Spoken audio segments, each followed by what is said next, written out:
আঘাত পাইছে, উনি পায়ে পায়ে আঘাত পাইছে, তারপর মাথায় আঘাত পাইছে, তারপর নাক দিয়ে ব্লাড বার হয়েছে। তারা কোন হসপিটালে যখন নিয়ে গেছিল এখানে বমি করে দিছে। তারা বাইকালে এখানে মানে মাথার মধ্যে প্রচুর আঘাত পাইছে। উনি তেমন গাড়ি স্পিডে চালায় নাই। দর্শক, মরণপথ নামে খ্যাত হাটহাজারী নাজিরহাট আঞ্চলিক মহাসড়ক অবস্থান করছি ধলই ইউনিয়নের এনায়েতপুর এলাকায় কালীবাড়ি সংলগ্ন রাস্তার মাথায়। গতকালকে যিনি সরবিন্দু নামের একজন ব্যক্তি এই জায়গায় সড়ক দুর্ঘটনায় আহত হয়েছিলেন, আজকে মৃত্যুবরণ করেছে। প্রত্যক্ষদর্শী এখানে যারা ছিলেন, স্থানীয়রা যারা উদ্ধার করে হসপিটালে নিয়ে গেছেন, তাদের সাথে আমরা কথা বলবো। আসলে আমি তখন বালুটাল বসেছিলাম, তো দেখতে এখানে একটা অ্যাক্সিডেন্ট হয়েছে। আমাকে একজন বলতেছে যে আমি বাইক নিয়ে বসেছিলাম, একজন বলছে এখানে কালীবাড়ির মধ্যে একটা বাইক অ্যাক্সিডেন্ট হয়েছে, আপনার একটু তাড়াতাড়ি যান। তো দেখতে এখানে এসে আমি আসছে বাইকে করে, তো এখানে দেখতেছি উনি এখানে শুয়ে আছে, তারপর যার বাইক অ্যাক্সিডেন্ট হয়েছে ও দেখতে এখানে শুয়ে আছেন। তো দেখতে মানুষজন অনেক 7-8 জন ছিল, দেখছি কেউ কি ওদেরকে ধরতেছে না, আমি সবাই তাকে রাখছিল। তো আমি সে কি হচ্ছিলাম ওদের মানে আজকে যে মারা গেছে ওনাকে হসপিটালে নিয়ে গেছিলাম রিক্সা করে। আর বাইকের মধ্যে যে অ্যাক্সিডেন্ট করছিল উনি ছিল একজন, তারপর ওনাকে আমার বাইকে করে নিয়ে হসপিটালে নিয়ে গেছিলাম। এগুলো আমরা বারবার প্রতিবাদ করতেছি, দেখতেছি কোনো কিছু হচ্ছে না। তাহলে এখন মানে যেভাবে রাস্তার মধ্যে যেভাবে হচ্ছে, তাহলে আমরা দেখছি এখানে দেখেন কি অবস্থা, এখনো কিভাবে গাড়ি চলতেছে, আপনারা দেখেন কিভাবে গাড়ি চলতেছে।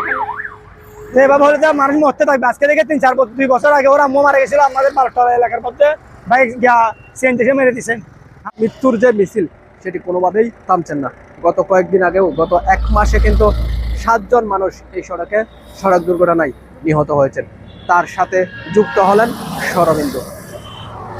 স্থানীয়রা বলছেন, অনেক দাবি তুলেছেন সড়কটি প্রশস্ত করার জন্য এবং ডিভাইডারের দাবি তুলেছেন, এরপরেও কিন্তু সেই কাজটি কোনোভাবেই হয়নি বা হচ্ছে না। এখানে বিগত 3-4 বছর ধরে অনেক এরকম অ্যাক্সিডেন্ট হয়ে যাচ্ছে। তো এগুলো নিয়ে আমরা অনেক প্রতিবাদ করতেছি, কোনো কিছু হচ্ছে না। জনসাধারণ যাওয়াটা এটা তো বারবার বলে যাচ্ছে, কোনো কিছু তো হচ্ছে না।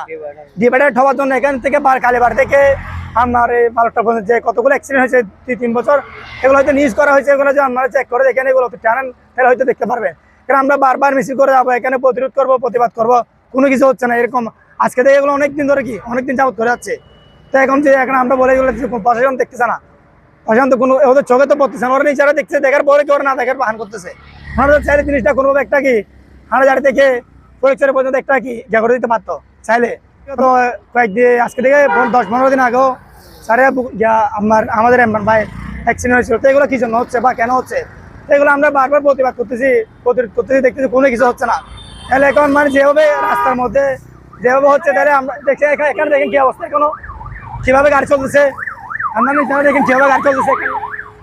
এভাবে হলে মানুষ মরতে থাকবে। আজকে থেকে 2 বছর আগে ওরা আম্মু মারা গেছিল আমাদের বালুরটোলা এলাকার মধ্যে, বাইক সিএনজি মেরে দিচ্ছেন। আমার আব্বু অ্যাক্সিডেন্ট করছিল এরকম, মানে এখান থেকে বালুরটোলা থেকে কালীবাড়ির মধ্যে।